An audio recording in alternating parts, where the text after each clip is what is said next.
So, a few final thoughts to all of the above. At present, all ethnoses and ethnocultural groups are like participants of a marathon race, stretched out on the distance leading from one dominant spacetime form of consciousness to another. Aboriginal tribes of Africa, Australia, South America can be referred to the outsiders. They are not eager to leave the bosom of wild nature for principled, so to speak, reasons, which are dictated to them by the dominant null-dimensional spatiotemporal form of consciousness. According to this form, man and nature are one inseparable whole, and the violation of this integrity for the Aborigines is tantamount to death. Next in the distance are the Indians of North American reservations, for whom the dominant way of life is tribalism, division on the basis of belonging to a certain totem.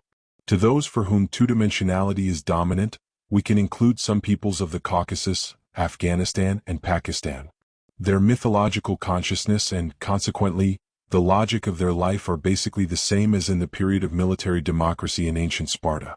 The way of social life is determined by field commanders who do not let go of the modern symbol of military democracy, the Kalashnikov assault rifle. As in the period of heroic mythology, they profess the same system of education of personal military valor, capture of prey, slavery, mocking the body of the dead enemy, and so on. The community of the three-dimensional spacetime form of consciousness is currently the most numerous. As a dominant form, for example, this form is widespread both in European and Asian countries, where the mythological ranking of corridors of power is high.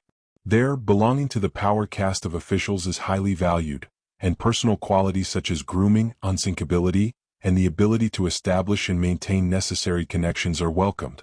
All other countries could be included in the three-dimensional community, as there are no countries and ethnic groups where the four-dimensional spacetime form of consciousness is dominant.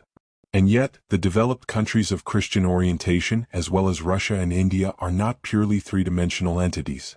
In these countries, the influence of three-dimensionality is enormous. Three-dimensionality rules the Balts in the overwhelming majority of issues in the life of these countries. Nevertheless, the phantom lonely white sail of four-dimensionality hovers over them, and this circumstance takes them out of the category of purely three-dimensional countries. In Western countries, we know four-dimensionality in the form of declared slogans of rights and freedoms, ideals of democracy, which are not very ceremonious, preferring the kingdom of Christ without Christ, as in the legend of the Grand Inquisitor by Dostoevsky. Russia as always has its own specificity, which requires a separate analysis, due to the cultural influence of orthodoxy and the developed tradition of Russian religious philosophy. Personal formation of the four-dimensional form of consciousness is a very individual and profound process for each person, often stretching over many years of his or her life. Perhaps also for this reason, four-dimensionality does not yet gravitate to any form of social organization. There is, however, one well-structured sphere of modern life, where the four-dimensional rule is clearly manifested. As you think, so it will be for you. This is stock exchange trading. As George Soros shows in his profound book, The Alchemy of Finance, in speculative exchange trading, quotations of various stocks and currencies fluctuate not only due to objective economic and political factors, but also due to the subjective herd instinct of a large mass of exchange players. Their collective consciousness, expressed in the number of virtual speculative transactions, not only passively reflects, but also actively shapes exchange trends. Thus, the marathon of mankind from one spatiotemporal form of consciousness to another shows, on the one hand, how we, the peoples of the earth, differ from each other. We have different dominant, actually experienced spatiotemporal forms of consciousness. On the other hand, it becomes clear in what we are united, we run along the same marathon distance, along strictly defined, alternating spatiotemporal forms of consciousness. As the vast material of world mythology convincingly shows, no ethnos has ever strayed from this common distance. Another thing is that the complex mixture, conglomerate of these forms of consciousness, in a personal or collective carrier, is always very individual and unique, which results in the mental uniqueness of an individual, ethno-religious group, ethnos, country, etc. As it has already been said, spatial and temporal forms of consciousness are located in the human subconsciousness by interpenetrating mythological layers, and only different ethical values stratify them according to the principle of pyramidal hierarchy, where the more humane ethics is located above.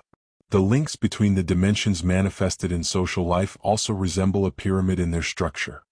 Four-dimensionality can grow in the mind of a law-abiding citizen, i.e. four-dimensionality is based on three-dimensionality. Three-dimensional order in society is based on two-dimensional police forces, i.e. three-dimensionality is based on two-dimensionality.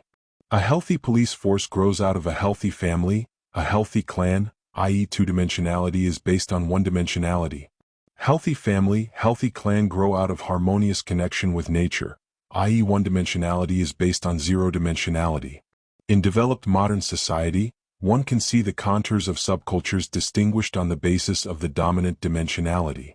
The subculture of the nomenclatura and many of those who are related to the power vertical is three-dimensional. The subcultures of sportsmen and the criminal world are two-dimensional. The patriarchal subculture of farmhands and rural dwellers is one-dimensional. The subculture of avid fishermen and hunters is null-dimensional. Subcultures of various kinds of extremists, suicidal individuals who are attracted by staying at the edge of the abyss, near their own death are minus-dimensional. The development of the human community consists of transitions from a smaller dimension to a larger one. But in the history of culture one can also find reverse transitions. For example, the protest of Western youth in the 1960s against the three-dimensional consumer society. At first, this protest was ennobled with the four-dimensional call, "All you need is love." But due to the lack of a developed spiritual and religious tradition, this protest spontaneously slipped to zero-dimensionality, to the herd-like community of marijuana-smoking beatniks, who were only able to formulate the basics of zero-dimensional herd life in modern language. There are other examples of deliberate manipulation of mythological layers sitting in people's subconscious. When cannon fodder for war was needed, Hitler's propaganda began to push his people to the two-dimensional mythological image of a blonde beast, to whom everything is allowed. In the same mythological line is the flight of the Valkyries of the Luftwaffe aces. In response to this, shortly after the outbreak of the Great Patriotic War, Stalin made a famous address to the Soviet people. In this address, the leader appealed to the mythological two-dimensional memory of all the peoples of the Soviet Union. Hitherto pushed by the Bolsheviks in closets, or even simply forbidden to mention, the legendary heroes of the Russians, Ukrainians, Georgians, Armenians, Bashkirs, Kyrgyz, Kazakhs and so on were raised to the banners of popular anger. The found mathematical structure of mythological consciousness has an applied value, as it is a new key to the human psyche. Using it, it is possible to analyze both individual consciousness and modern social processes, including intercultural and interconfessional ones. On the basis of this key, a psychotest was created that reveals the general map of a person's personality. Several hundred people were tested with its help, and the first results showed a good correlation with the well-known American psychotest MMPI. The new key complements already known clues to the human psyche, such as psychoanalysis, Jungian archetypes, structuralism, Gestalt psychology and others. In general, the found mathematical structure of mythological consciousness in its own way confirms the famous saying of Pythagoras that everything that exists is a number. Indeed, our perception of the reality surrounding us is the result of our mythologizing at this or that spatial and temporal level. If in the future we move to the next level of dimensionality of our consciousness, it will be a mythological level because our knowledge will not be absolute again, because behind this level there will be an even more extensive reality hidden. Our consciousness has always been, is and will always be consciousness mythological. The structure found suggests that we mythologize on the basis of a simple natural series of numbers. Only these numbers are not arithmetic, but so to say geometrical, as they express a number of dimensions having a clear physical interpretation.